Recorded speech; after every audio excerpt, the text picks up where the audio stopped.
Hello दोस्तों।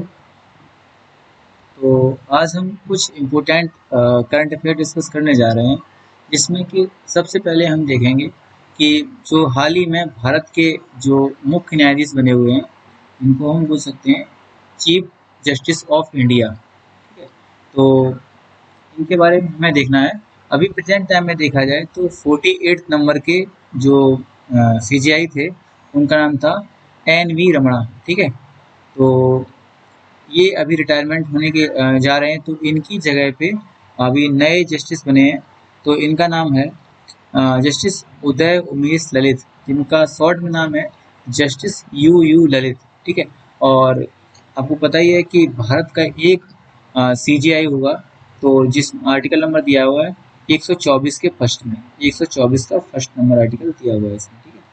तो इसके बाद अगर देखा जाए तो इनका जो कार्यकाल है बहुत छोटा कार्यकाल है, और ये नवंबर में रिटायरमेंट हो जाएंगे।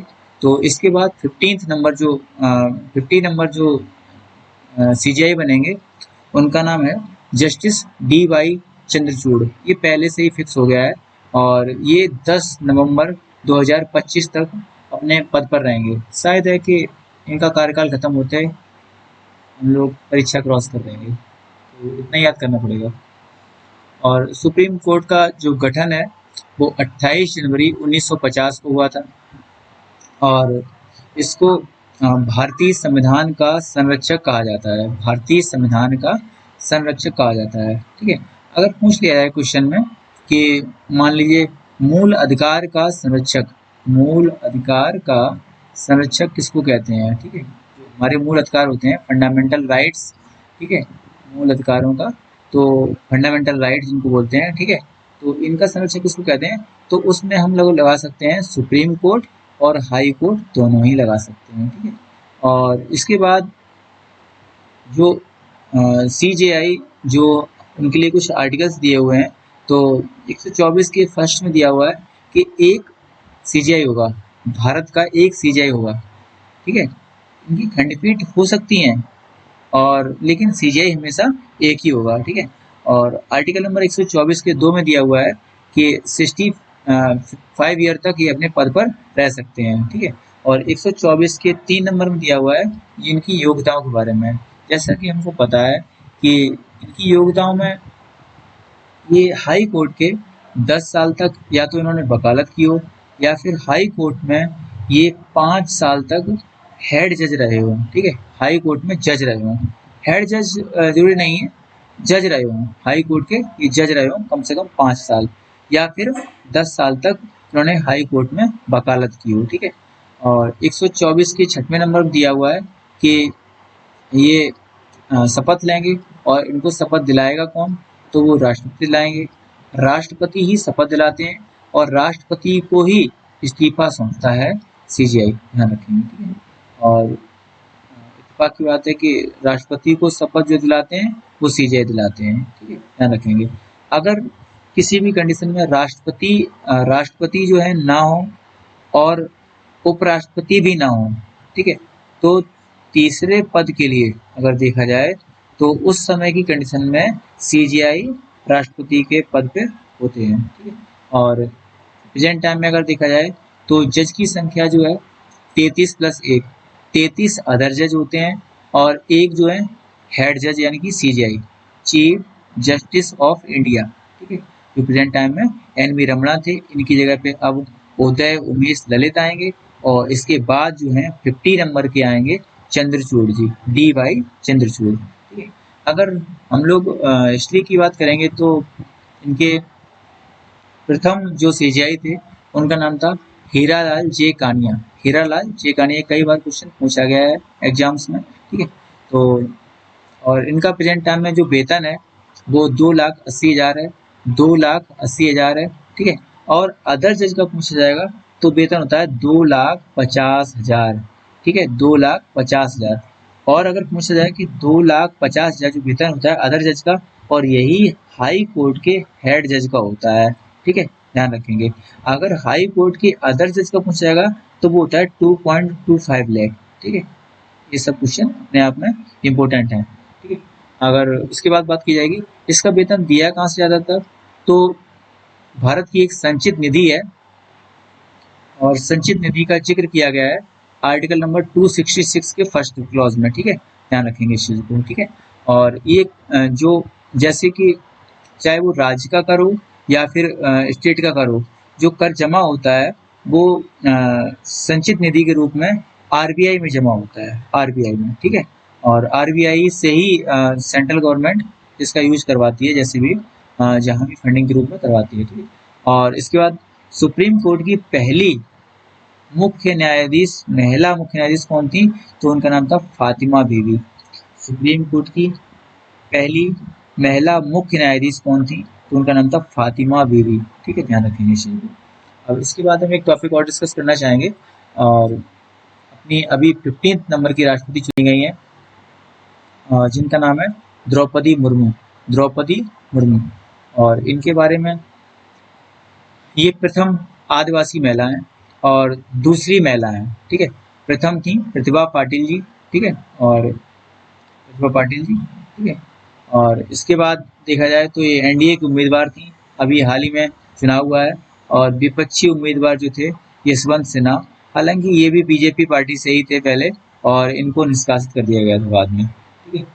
और अभी 18 जुलाई को मतदान हुआ है, 21 जुलाई को जो है जनगणना हुई है, और 25 जुलाई को उन्होंने शपथ ली है।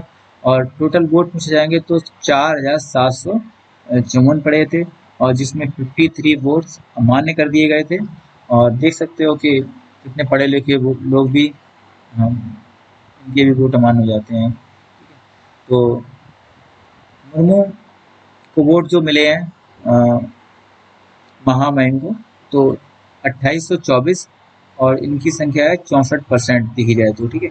और जो यशवंत सिन्हा जी हैं, उनको वोट मिले हैं 1870, यानी कि 36% जो वोट हैं पूरे टोटल वोटों का, ठीक है। अगर इनके बारे में व्यक्तिगत बात की जाएगी, द्रौपदी मुर्मू के बारे में, तो इनका जन्म जो है 20 जून 1958 को, 1958 काफ़ी है याद करने के लिए, 1958 को जन्म हुआ है, बैदापोसी गांव है, मयूरभंज उड़ीसा में, मयूरभंज उड़ीसा में, ठीक है। और ये संथाल जाति से, वेरी मोस्ट इम्पोर्टेंट क्वेश्चन यही है, संथाल जाति से हैं ये, ठीक है। और ये आदिवासी समूह से हैं, ठीक है, आपको पता ही है। और झारखंड की ये 9वीं राज्यपाल बनी थी, और 2015 से लेकर 21 तक इनका कार्यकाल रहा था, ठीक है। और इसके बाद जो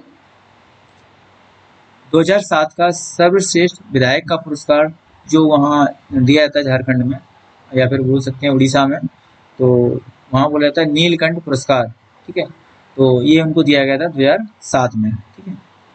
और इसी के बाद विश्व में किसी देश की प्रथम राष्ट्रपति बनी थी, उनका नाम था मारिया इसाबेल पेरोन, ठीक है, ये अर्जेंटीना की बनी थी।